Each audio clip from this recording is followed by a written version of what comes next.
Hi viewers, welcome to Ahmedabad Digital University. Today's lesson on Elizabethan and Jacobean drama. এই পিরিয়ডে আমরা আজকে আলোচনা করব ক্রিস্টোফার মার্লোর ডক্টর ফাস্টাস নিয়ে। এটা একটা ইম্পর্টেন্ট পার্ট এই সাবজেক্টে, অর্থাৎ ন্যাশনাল, বিশেষ করে বাংলাদেশের ন্যাশনাল ইউনিভার্সিটির তৃতীয় বর্ষের ছাত্রদের জন্য ডক্টর ফাস্টাস একটা ইম্পর্টেন্ট প্লে। এই ডক্টর ফাস্টাসটা লিখেছেন ক্রিস্টোফার মার্লো। এই ক্রিস্টোফার মার্লো সম্পর্কে যদি আমরা জানতে চাই, যদিও আমরা ডক্টর ফাস্টাসের সামারিটা জানতে চাচ্ছি, কিন্তু তার আগে ক্রিস্টোফার মার্লোর যে জন্মসাল ছিল 1564, আর ক্রিস্টোফার মার্লো মারা যান হচ্ছে 1593। এই সময়কালটা অবশ্য শেক্সপিয়ারের সময়কালের কাছাকাছি, কারণ শেক্সপিয়ার মার্লোর পরবর্তীতেই, অর্থাৎ 1564 সালে শেক্সপিয়ারের জন্মসালও ধরা হয়। কিন্তু মার্লোর জন্মের অনেক মৃত্যুর অনেক পরে শেক্সপিয়ার জীবিত ছিলেন। যেমন শেক্সপিয়ারের জীবিত সাল ছিল হচ্ছে 1616 সালে। তাহলে বেশ কিছুকাল, বেশি সময় যাবৎ শেক্সপিয়ার লিখতে পেরেছেন, এবং শেক্সপিয়ারের লেখার সালগুলো একটু পরে, যার কারণে মার্লোকে প্রিডিসেসর বলা হয়, শেক্সপিয়ারের প্রিডিসেসর হিসেবে আখ্যায়িত করা হয়। আর মার্লো হচ্ছে রেনেসান্স পিরিয়ডের প্রতিনিধি, রিপ্রেজেন্টেটিভ অফ রেনেসান্স পিরিয়ড। তাকে এলিজাবেথান ড্রামার মর্নিং স্টারও বলা হয় ক্রিস্টোফার মার্লোকে। এবং ক্রিস্টোফার মার্লো একজন ইউনিভার্সিটির লার্নার্ড পার্সন ছিলেন, যার কারণে তাকে ইউনিভার্সিটি ওয়েটস যে গোত্র, অর্থাৎ বিশ্ববিদ্যালয়ের লেখক সম্প্রদায়, তাদের প্রতিনিধি হিসেবে ধরা হয়। ক্রিস্টোফার মার্লোর কিন্তু আরো উল্লেখযোগ্য লেখা রয়েছে, তার ভিতরে টাম্বুরলাইন এবং এডওয়ার্ড টু সেটা রয়েছে। আমরা ক্রিস্টোফার মার্লোর যে লেখা, সেই যে ডক্টর ফাস্টাস মোরালিটি প্লে, সেটা নিয়ে তার সামারি আলোচনা করব। চলুন আমরা ডক্টর ফাস্টাস নিয়েই আজকে আলোচনা করি। যেহেতু ডক্টর ফাস্টাসের আমরা আজকে সামারিটা জানবো, বুঝবো। Christopher Marlowe was the greatest of the university poets. That was the greatest dramatist of Shakespeare's predecessor,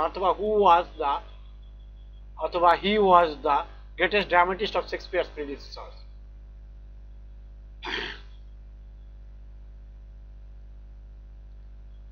Dr. Faustus is an outstanding creation of Christopher Marlowe. Doctor Faustus হচ্ছে একটা চরিত্রটা একটা অসাধারণ সৃষ্টি হচ্ছে ক্রিস্টোফার মার্লোর। Doctor Faustus is the central character of this play, অর্থাৎ doctor Faustus is the hero of this play.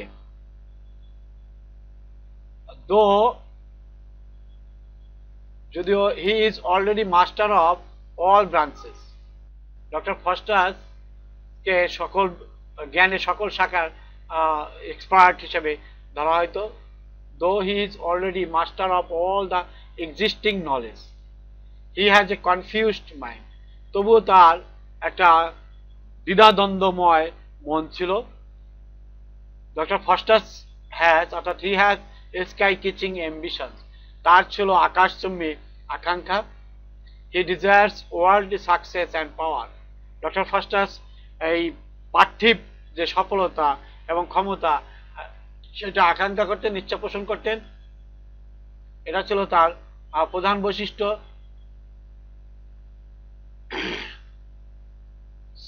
So he is tempted by evil, অর্থাৎ সে শয়তান দ্বারা প্রলুব্ধ হয়েছিল। He denies all branches of knowledge without necromancy. এই necromancy হচ্ছে জাদুবিদ্যা, অর্থাৎ সে জ্ঞানের সকল শাখাকেই অস্বীকার করত এক্সেপ্ট জাদুবিদ্যা, নিউক্রোম্যান্সি। এটাই ছিল তার প্রধান বৈশিষ্ট্য। Doctor Faustus is based on the legend of Faustus. অর্থাৎ ডক্টর ফাস্টাস যে বিখ্যাত ফার্স্ট, সেই ফার্স্টের উপর ভিত্তি করেই এই ডক্টর ফাস্টাস লিখিত হয়েছে। হুইজ ফাস্টাস, এইটা যদি বর্ণনা করি, actually doctor Faustus is the hero of the doctor Faustus play, আর is originally supposed to be Faust. John Faust হচ্ছে জার্মান একজন স্কলার, হ্যাঁ, ইনি গুটেনবার্গের অ্যাসোসিয়েট ছিলেন, হিস্ট্রি মানে সে একজন ব্ল্যাক আর্টের প্রফেসর হিসেবে আখ্যায়িত ছিলেন। অর্থাৎ he was a reputed professor of the black art. Actually he was a native of German. He flourished at the end of the 15th century, 15 শতকের দিকে তাকে সুনাম ছড়ায় পড়ে। And the beginning of the 16th century, যেটা হচ্ছে এই যে এলিজাবেথান জ্যাকোবিয়ান ড্রামার পিরিয়ডটিতে। এই জোহান ফার্স্ট, সেই জোহান ফার্স্ট থেকে ফাস্টাস এবং সেই চরিত্রটিকেই বিশ্লেষণ করেছেন। সেই লিজেন্ডের আলোকেই ক্রিস্টোফার মার্লো এই চরিত্রটি রূপায়িত করেছেন। যাই হোক, এটা সংক্ষিপ্ত একটা আইডিয়া আমরা নিলাম। ডক্টর ফাস্টাস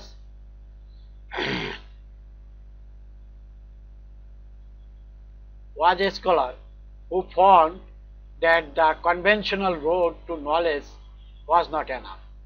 এই যে ডক্টর ফাস্টাস মনে করতেন যে এই যে স্বাভাবিক পড়াশোনা, এটা কোনো নয়, এটাই যথেষ্ট নয়, পর্যাপ্ত পরিমাণে নয়। So he made a deal with the devil for magical power. সে একটা চুক্তিতে যায় শয়তানের সাথে ম্যাজিক্যাল পাওয়ারের জন্য। He swaps his soul off for 24 years of service by a demon. Excellent একটি লাইন। এই লাইনটি আমরা একটু চেষ্টা, সে বিনিময় করে, ডক্টর ফাস্টাস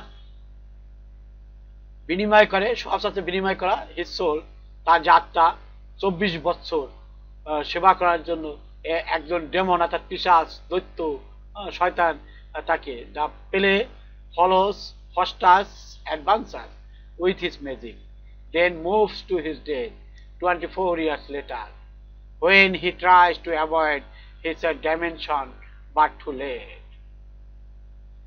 অর্থাৎ এই যে নাটকটি, এটা ফাস্টাসের যে অ্যাডভান্সার সেটাকে অনুসরণ করে, তার যে ম্যাজিকের সাথে দেন মুভস টু হিজ ডেথ, যেটা তার মৃত্যুর দিকে ধাবিত হয় 24 ইয়ার্স লেটার, 24 বছর পরে, যখন সে চেষ্টা করে এটাকে এড়িয়ে যেতে, এই ডাইমেনশনকে, মানে এই যে দৈত্য বা পিশাচ, এটাকে এড়িয়ে দেওয়ার চেষ্টা করে, কিন্তু সেটা অনেক।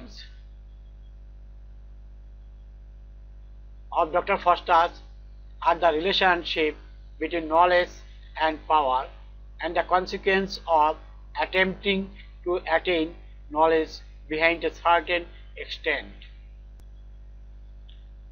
অর্থাৎ প্রাইমারিলি এই যে থিমসটা, ডক্টর ফাস্টাসের যে মূল ভাব, সেটা এটার মূল যে সম্পর্ক, রিলেশনশিপ কার সাথে, জ্ঞান এবং ক্ষমতা এবং বিবেক, যেটা সে অংশগ্রহণ করেছিল তার নলেজের উপর, যেটা পিছনে একটা বিস্তর ব্যাপক একটা বিষয় ছিল।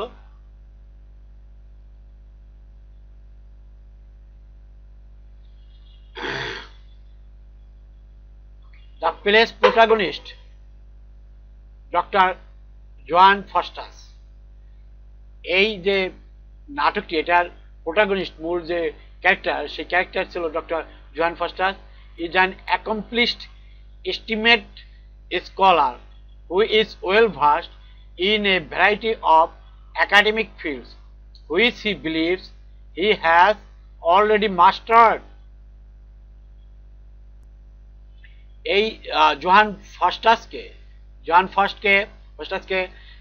ছিলেন একজন অ্যাকমপ্লিশড ছিলেন, অর্থাৎ সুসজ্জিত এবং এস্টিমেট স্কলার, সম্মানিত একজন বিদ্বান ব্যক্তি ছিলেন, যে কিনা হু is well versed in a variety of academic field. Academic যে পড়াশোনা, আর সেই পড়াশোনায় তার একটা বিশাল জ্ঞান ভাণ্ডার ছিল, মানে বিস্তৃতি ছিল, ব্যাপকতা ছিল, সুনাম ছিল। হুইচ হি বিলিভস, যেখানে সে বিশ্বাস করে তো যে হি হ্যাজ অলরেডি মাস্টার, সে ইতিমধ্যেই অত্যন্ত দক্ষ, অর্থাৎ এই বিষয় প্রতিটা বিষয়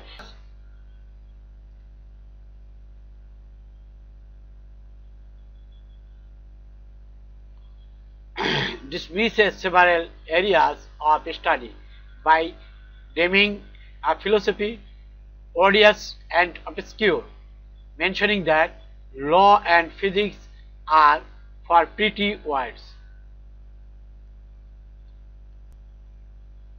ডক্টর ফাস্টাস বিবেচনা করতেন যে ম্যাক্সিমাম সাবজেক্ট, অর্থাৎ এই যে ডিমিং ফিলোসফি, অডিয়াস অ্যান্ড অবস্কিউর, এগুলো এখন কি অনেকটা দুঃখজনক জ্ঞান, অর্থাৎ বিদায় হয়ে গেছে, এটা এখন আর প্রয়োজন নেই, এরকম মনে করতেন।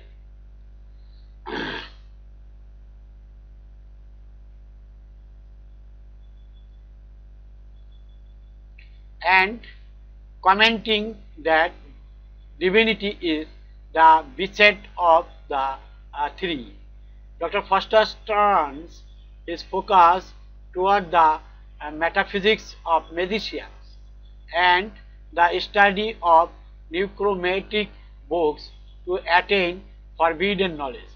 মানে যে সমস্ত জ্ঞান নিষিদ্ধ ছিল সেই সমস্ত জাদুবিদ্যায় ডক্টর ফস্টার সেদিকেই পদার্পণ করেছেন, সেদিকেই মন নিয়েছিলেন। Which he finds intriguing and rewarding. Actually doctor Faustus intriguing ছিলেন, অর্থাৎ মানে কৌতূহলী ছিলেন, অ্যান্ড রিওয়ার্ডিং, সে যে খুঁজতো সেই মানে ইভিল ম্যাজিক পাওয়ার জানার জন্য, এটার দিকেই সে মনোযোগী ছিলেন।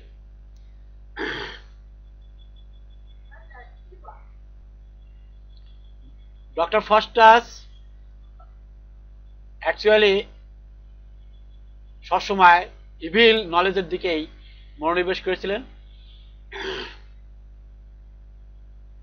Dr. Foster's motivation to practice necromancy is driven by his pride and desire to attain limitless knowledge. সীমাহীন যে জ্ঞানের আকাঙ্ক্ষা, তার যে গৌরব, সেই গৌরব দ্বারা সে এই যে নিক্রোমেন্সি যে পরিচালিত করা, অর্থাৎ এটা যে প্র্যাকটিস করা, এই মোটিভেশন পেয়েছিলেন। হুইচ হি বিলিভস, সে বিশ্বাস করত, he will bring, it will bring, অর্থাৎ ওই লিমিটলেস, ব্রিং হিম অথরিটি, এই যে খারাপ দিক, অর্থাৎ ওই যে নিক্রোমেন্সি, এটা তাকে অথরিটি বয়ে এনে দেবে, অর্থাৎ প্রেস্টিজ অ্যান্ড ওয়েলথ, ধন সম্পদ, আত্মমর্যাদা, কর্তৃত্ব, সবকিছু এনে দেবে তার এই নিক্রোমেন্সি। এই জন্য is driven by his pride and he desire to attain limitless knowledge. যে নলেজ কি করবে, মানে সে বিশ্বাস করতে এই নলেজ তার জন্য অথরিটি, প্রেস্টিজ অ্যান্ড ওয়েলথ এগুলো বয়ে নিয়ে আসবে।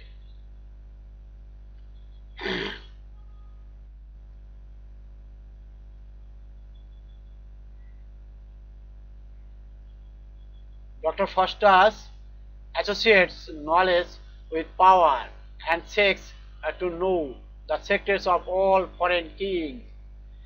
সে তার এই যে খারাপ যে ক্ষমতা, অর্থাৎ তার যে ম্যাজিক্যাল পাওয়ার, এই পাওয়ার সে দ্বারা সে কি খুঁজতো, যে বৈদেশিক সকল শক্তি, অর্থাৎ সকল রাজাদের যে গোপনীয় রহস্য, গোপন শক্তির যে রহস্য, সেগুলা সে খুঁজতো, as well as the unknown elements of the universe, এবং এর সাথে সাথে অ্যাজ ওয়েল অ্যাজ, মানে এর সাথেও দ্য আননোন এলিমেন্টস, মানে যে সমস্ত অজানা উপাদান এই মহাবিশ্বে রয়েছে, সেগুলো সে জানার চেষ্টা করত। হুইচ হি উইল ইউজ, যেগুলো সে ব্যবহার করবে, টু অ্যাটেইন অ্যাবসুলেট পাওয়ার, মানে এই যে অসীম ক্ষমতা, সত্যি ক্ষমতা, সেই ক্ষমতাকে অর্জন করার জন্য সে এইগুলো ব্যবহার করবে। The bat Angel confirms the nature of Faustus dangerous Quest.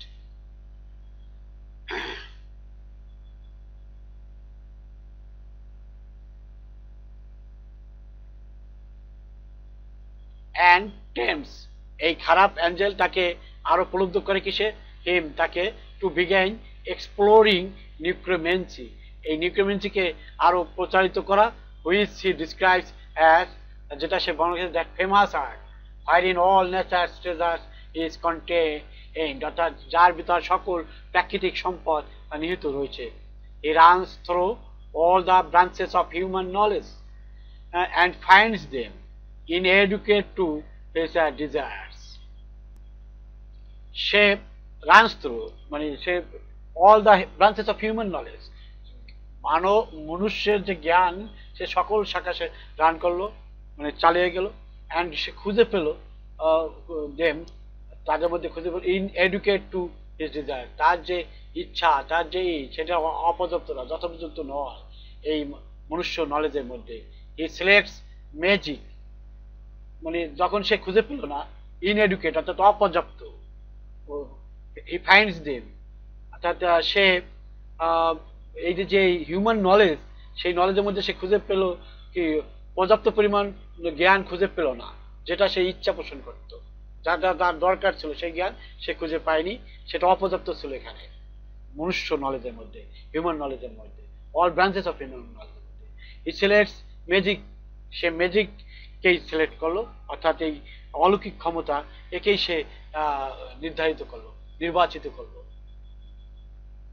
Because, কারণ হচ্ছে it is his a world of profit and delight, মানে এইটা হবে, এই ম্যাজিকটা হচ্ছে সমগ্র বিশ্বে উজ্জ্বল এবং প্রফিট লাভজনক জিনিস, অফ পাওয়ার অর্থাৎ ক্ষমতার, এটা it is a world of power, it is a world of profit and delight, it is a world of honor, it is a world of supremacy, সেটা একত্রে বলা হয়েছে যে it is a world of profit and delight, of power or honor, of supremacy, সর্বক্ষমতা, supremacy, of honor মানে সর্বোচ্চ যে সম্মান এবং সর্বোচ্চ সম্পদ, এগুলো সে আশা পোষণ করছে এই খারাপ শক্তির দ্বারা, ব্যাড এঞ্জেলের দ্বারা সে পরিচিত হয়েছে। The good Angel puts him to put aside the demand book of magic, ভালো যে দেবতা সে তাকে বলছে যে এই ম্যাজিকটা সরিয়ে রাখতে হবে, while যেখানে দ্য ইভিল অ্যাঞ্জেল আর্জেস হিম, খারাপ যে দেবতা সে তাকে বলছে টু গো ফরওয়ার্ড, তুমি এগিয়ে যাও, ইন দ্যাট ফেমাস আর্ট, এই যে বিখ্যাত যে চিত্রকলা বা এই যে ব্ল্যাক আর্ট, এই যে ম্যাজিক, এতে চালিয়ে যাও। while Faustus relationship with Mephistopheles does allow him to obtain first-hand knowledge of astronomy. এবার আপনাকে বুঝতে হবে যে মেফিস্টোফিলিস কি। চমৎকার জায়গায় চলে এসেছি আমরা। এই মেফিস্টোফিলিস হচ্ছে এ হচ্ছে অ্যাকচুয়ালি ডক্টর ফস্টাসের যে গ্রন্থে লুসিফার অর্থাৎ শয়তান, সেই শয়তানের যে মূল যে চাকর, সার্ভেন্ট অর্থাৎ ডেপুটি, হ্যাঁ, যেটা আমরা ইসে পড়েছিলাম প্যারাডাইস লস্টে বেলজাবিব হিসাবে পড়েছিলাম, এখানে এই মেফিস্টোফিলিস হচ্ছে শয়তানের ডেপুটি। ডাচ অ্যালাউ, যাকে অ্যালাউ করা him to attain first hand knowledge of অ্যাস্ট্রোনমির, অর্থাৎ এই যে জ্যোতির্বিজ্ঞানের ফার্স্ট হ্যান্ড নলেজ হচ্ছে এই কিনা Mephistopheles. He is unable to unlock all the secrets of the universe. এটা আরেকটি তার বোঝার আরেকটি চমৎকার যে এই মেফিস্টোফিলিস হচ্ছে unable to unlock all the secrets of the universe which are under God's control and out of reach.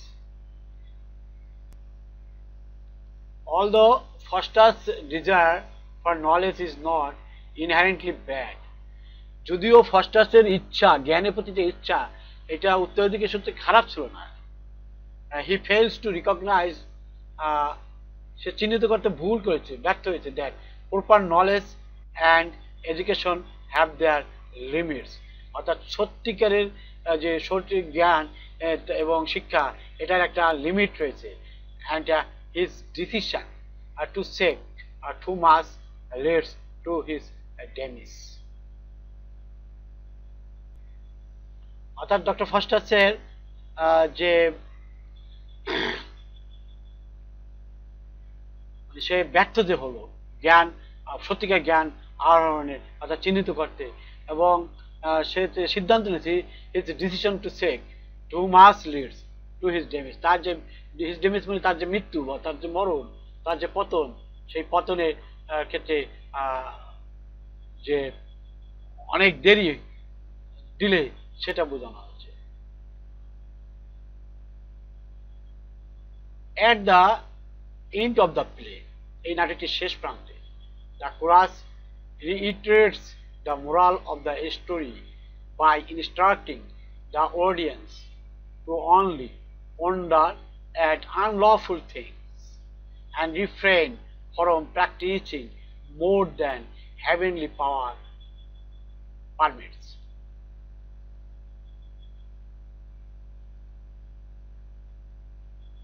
আমরা পরবর্তীতে যে প্যারা সে প্যারায় চলে এসেছি। এক্ষেত্রে a major theme of the play that is it is a short sight to make a pact to sell your soul to the devil in return for a few decades of worldly pleasure. In his pride, Faustus thinks he knows what he is doing. Faustus জানতো সে কি করতেছে, but as the play makes clear, he does not. As the play shows, নাটকটি দেখায়, it is not just that Faustus will spend eternity after he dies at the mercy of the devil in hell.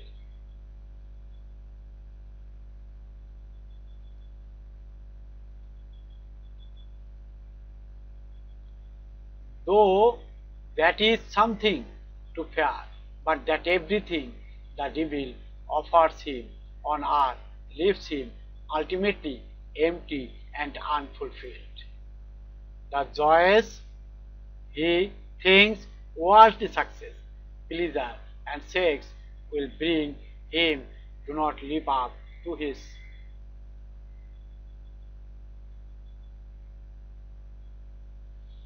expectations.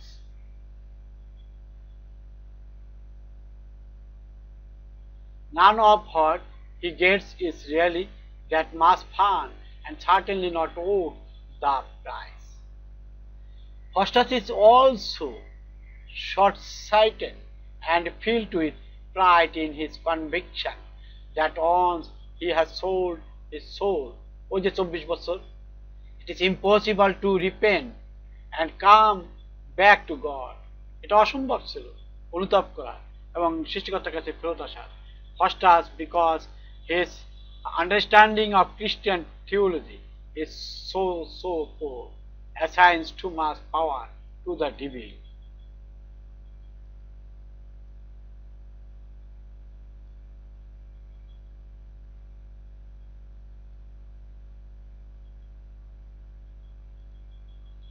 He worships and not enough to the God who can save him.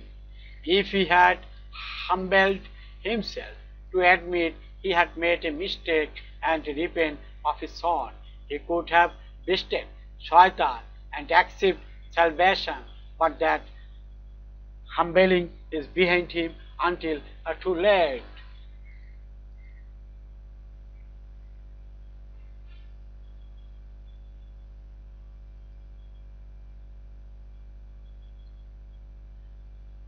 The character of Dr. Faustus represents the key theme of hubris or overweening pride. Faustus is deeply unsatisfied with his life. গভীরভাবে সে অসন্তুষ্ট ছিল। তা সত্ত্বেও, despite his remarkable intellectual gifts, he wants to be famous. সে সর্বদা খ্যাতির দিকে মানে খ্যাতি চাইতেন। He wants to have renown. সে সর্বদা পরিচিতি চেতেন। He wants to be known the world over for extraordinary feats of magic that will improve their lot of humanity. He wants to be fitted wherever he goes as a touring genius. Clear? সকলেই বোঝার কথা। আমি আপনারা যেহেতু কোশ্চেনটা লিখতে হবে আপনাদের, অনেক বড়, সেজন্য একটু পড়ে যাচ্ছি। আপনারা এটা নিশ্চয়ই আপনারা এখান থেকে টেনে টেনে দেখে তুলে নেবেন। Foster's pride makes him easy prey for Mephistopheles and his device wives. He offers Foster's all he has ever wanted in return for his soul. As Faustus is in the constant grief of Hybris, he gladly signs up to this dangerous bargain. Although Faustus subsequently displays a profound sense of unease at the deal that he is made, his pride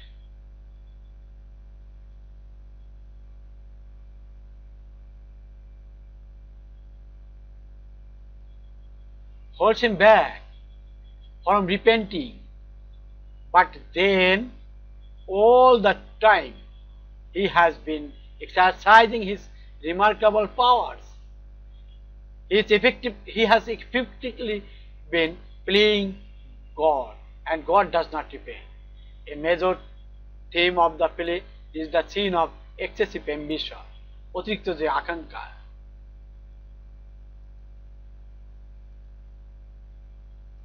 শেষের দিকে চলে এসেছি আমরা।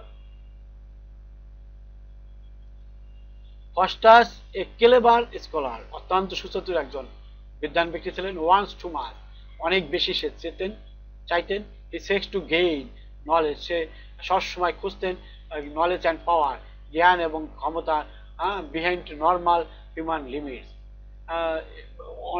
যেটা সাধারণ মানুষের human limits, অর্থাৎ মানুষের যেটা সীমানা রয়েছে সেই সীমানার কে ছাড়িয়ে সে জ্ঞান অর্জন করতে চাইছে। In the end he cannot be allowed to do this, এটা করা সে মৃত্যুর শেষ দিকে আর হয়েছিল না। Although he enjoys a brief ascendancy, he is ultimately consigned to hell and everlasting punishment, literally dragged upstairs by devils. His final words at the end of a long and despairing soliloquy rise to a sheer agony.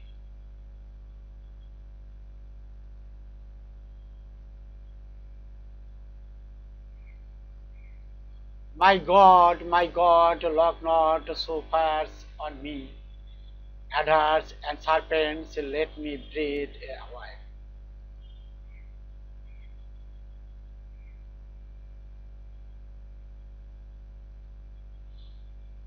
Ugly hell, grab not, come not, Lucifer, I will burn my bones. সে তার বই পোড়াই ফেলবে। Faustus thus vainly entreats the dark powers not to cling with him and attempts to denounce his sin. I will burn my bones. It was his overweening desire for knowledge that has brought him to this pitiable and tragic end. Now he repents of it, but only when it is far too late. He has to pay for daring to practice more than heavenly power permits, as the chorus solemnly pronounces in the very last lines of the play.